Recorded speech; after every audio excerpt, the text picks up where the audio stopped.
Fala, jovem prodígio, tudo bem com vocês? Meu nome é Renildo de Paula, sou professor e biólogo. Estou aqui mais uma semana para te ajudar com as atividades. Vamos lá? Bom, antes de iniciarmos, gostaria de fazer um aviso. Estão chegando, Em janeiro nós temos um PET avaliativo, como eu já falei num outro vídeo, em dezembro a gente tem o PET 7 e em dezembro, em janeiro, nosso último PET avaliativo. Então estou organizando, uma série de lives para tirar dúvidas, Ou seja, para você se preparar para essa avaliação que vai acontecer agora em dezembro. Então, os patrocinadores, As pessoas que apoiam o canal e tem o benefício, das lives desse tirar dúvida, eu também vou trazer dicas, de como estudar menos e aprender mais. Quem não quer, Então, se você ainda não conhece, seja membro, veja as vantagens e venha para o clube. Bom, nós estamos aí na terceira semana, como eu falei. Falta só essa semana e mais uma, para a gente finalizar o PET 6. Se você acha que está passando rápido, deixa aí nos comentários. Se você acha que não está passando rápido, já queria que o ano terminasse, então deixa aí nos comentários. A unidade temática Vida e Evolução, o objetivo de conhecimento, ideias evolucionistas, dando continuidade ao conteúdo da semana passada. A atividade você vai achar na página 40 e 41. Nossa primeira questão, atividade 1. Qual tipo de seleção natural existem? Quais tipos de seleção natural existem? Escreva a ideia principal que caracteriza cada uma. Então, primeiramente, a gente tem a seleção direcional. O PET traz bem específico aí o que vem a ser, resumidamente, como vocês gostam. Seleciona indivíduos de um fenótipo extremo, ou seja, uma característica que vai diferenciar. E ele traz dois exemplos, A seleção estabilizadora, onde seleciona indivíduos de fenótipos intermediários e eliminando os extremos, Então, isso nos gera um gráfico, tá, jovem prodígio? Eu não trouxe maiores informações, mas no material, que eu entrego no Seja Membro, os participantes do clube, vem tudo explicadinho. Seleção disruptiva, seleciona indivíduos de fenótipos extremos, eliminando os intermediários. Então, tem um exemplo de cada um desses no PET, mas no material que eu trago relacionado aí, tem maiores informações do que vem no PET, acrescentando aí o aprendizado e o conhecimento de vocês. Atividade 2. Explique a relação entre o uso exagerado de remédio e a resistência bacteriana. Bom, a gente comentou alguma coisa parecida na semana passada, mas ele trouxe novamente uma pergunta com essa temática. Então, o antibiótico ele elimina uma grande porcentagem desse organismo, com exceção daqueles que vão ter uma mutação que lhes favorece alguma resistência. Tá? Então, ele vai matar uma galera, mas vai ter alguém que vai sobreviver por conta de alguma anomalia, de uma mutação. Tá? Esse medicamento seleciona as variações de bactérias mais resistentes, como eu falei. Essas se reproduzem restabelecendo a população, ou seja, aquele organismo que ficou ali, que resistiu ao antibiótico, ele vai novamente, lembre-se, que a multiplicação, a reprodução das bactérias só precisa de um único indivíduo. Então isso vai fazer ele produzir toda uma população novamente. Se esse remédio for utilizado novamente, haverá uma seleção de mais resistência que voltarão a ser selecionados. Então vai existir mais uma seleção natural ali daqueles que já eram resistentes.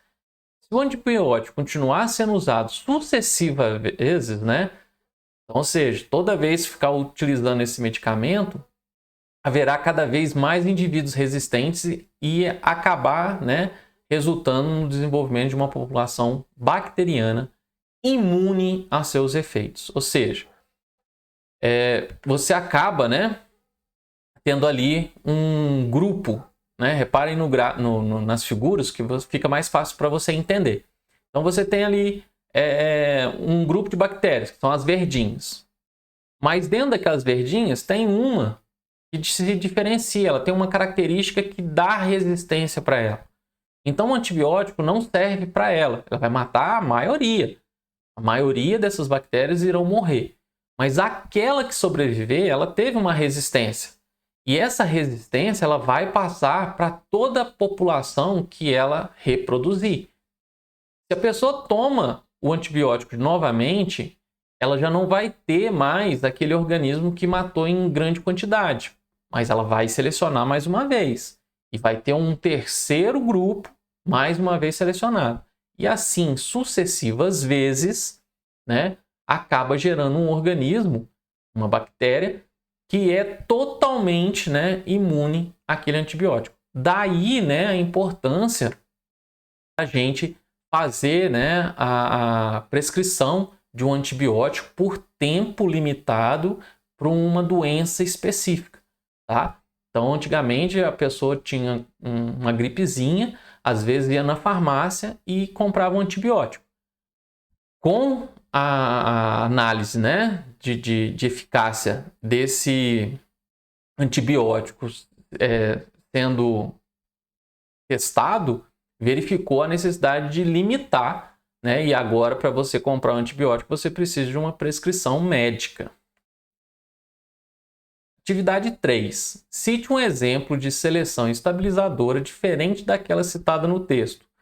O PET já traz um exemplo.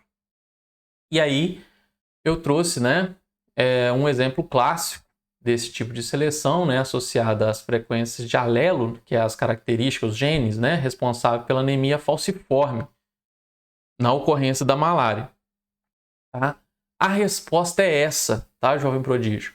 Tem muitas vezes que as pessoas comentam que a resposta é muito longa, né? E a gente acabou de dar uma resposta aí que usei praticamente o quadro inteiro. Então, avisando, né, que infelizmente não tem como eu reduzir a explicação necessária por conta da questão ser complexa, né? Então, essa eu vou deixar desse jeito, tá? Então, você pode falar assim, ó, o que é anemia falciforme? O que é malária? Então, tem um acréscimo. Esse acréscimo não faz parte da resposta, tá? Para uma pessoa, né? Algum aluno que estiver assistindo e não é inscrito, não conhece, né, o esquema das minhas aulas, a correção eu trago a resposta em vermelho, tá? O que sobe depois da resposta é um acréscimo, mas ele não faz parte da resposta. Ou seja, você não é obrigado a colocar, mas eu estou explicando, né? Eu deixo aí para você o que é anemia falciforme, e como que ela funciona nessa resposta. O material do PET, às vezes, não é completo e por isso há necessidade desse complemento, desse anexo que eu coloco na explicação. Mas ela não faz parte da resposta. A resposta é só essa partezinha vermelha que você precisa colocar no seu PET. Mas, né, como eu sempre digo, eu vou ter essas lives e nessas lives a gente faz exatamente a explicação desse complemento. Então, o material que eu entrego, né, os e-books que eu entrego para os participantes do clube é exatamente as explicações com material bem mais completo do que o PET. Então, nós temos duas células, né? A célula sanguínea, ela é responsável exatamente aí por uma anomalia na anemia falciforme, né? Ou seja, a forma, por isso o nome, né? Anemia falciforme. Ela tem a forma de uma foice, né? E aí atrapalha todo o desenvolvimento, né? O transporte das substâncias que as hemácias fazem, tá? Então, a figura aí ilustra exatamente isso. A atividade 4. Você acha que o organismo mais apto é sempre o mais forte? Justifique a sua opinião. Bom, Eu sei que muitos alunos, né, eu falo por experiência, falam assim, sim, não, talvez, pode ser. Então, quando ele pede, né, para que você justifique a sua opinião, ele quer, na verdade, que você fale, né, o porquê sim, o porquê não. Então, primeiramente, né, a gente tem que pensar no conceito do que é seleção natural. Então, o acréscimo aí, né, seleção natural é um dos princípios do mecanismo de evolução. Tá? E as palavrinhas eu gosto sempre de deixar em destaque para que você, na hora que for estudar, né, você coloque essas palavras como gatilhos mentais. De uma maneira bastante simples, podemos dizer que a seleção natural é um processo em que o organismo mais apto são selecionados, sobrevivem no meio, reproduzem-se e passam suas características aos seus descendentes. Então, o conceito, né, a princípio, não fala que o organismo mais apto é o mais forte. Então, a resposta é pessoal, mas a minha opinião, né? Quando falamos em organismo mais apto, não estamos falando do organismo mais forte. A força nem sempre é o suficiente para garantir a sobrevivência de uma espécie. Tá? Então, imagine em todo um ecossistema. Então, nós temos aí vários animais. Tá? Se tiver uma enchente, de repente o elefante não consegue nadar e vai acabar perecendo, vai morrer. Tá? Então, as aves, os animais que têm asa, teriam uma probabilidade de sobreviver maior do que o do elefante. Tá? Então, só pensem nessa maneira. Não é a força que faz ele ser apto ao ambiente. Tá? É por isso que nós temos ambiente aquático, terrestre e aéreo. Né? Cada ambiente vai favorecer a um grupo de animais, né, de uma espécie específica, que vai ter suas vantagens ou desvantagens. Então, não é a força. Tá? Espero ter ficado aí claro para vocês. Por que a variabilidade entre os indivíduos é um fator importante para a seleção natural? Bom, ela é a base, né? Para que haja a evolução, os organismos têm que ser diferentes. Então, os organismos de uma mesma espécie precisam ter as variações, né, em suas características. Então, eles precisam ter essa diferenciação, eles precisam ter uma característica única. Sem essas diferenças, a seleção natural, né, a seleção não poderia atuar. É o caso, por exemplo, das bactérias. Elas são clones umas das outras, né? Então, se você conseguir fazer um veneno que mata uma, ela vai matar aí praticamente a população inteira, né? Como a gente falou no último vídeo, né? Aqueles sabonetes bactericidas, eles acabam com 99,9% da população. Lembrando que só precisa de um organismo para que ele possa fazer toda uma nova população novamente, né? Então, para que a seleção natural ocorra, né, são necessários alguns fatores, como variabilidade entre os indivíduos, reprodução diferenciada, né, que é onde a gente tem dois organismos diferentes, e hereditariedade. Daí, né, a grande variabilidade que a gente tem nos países, né, nas regiões de cada lugar que a gente vai.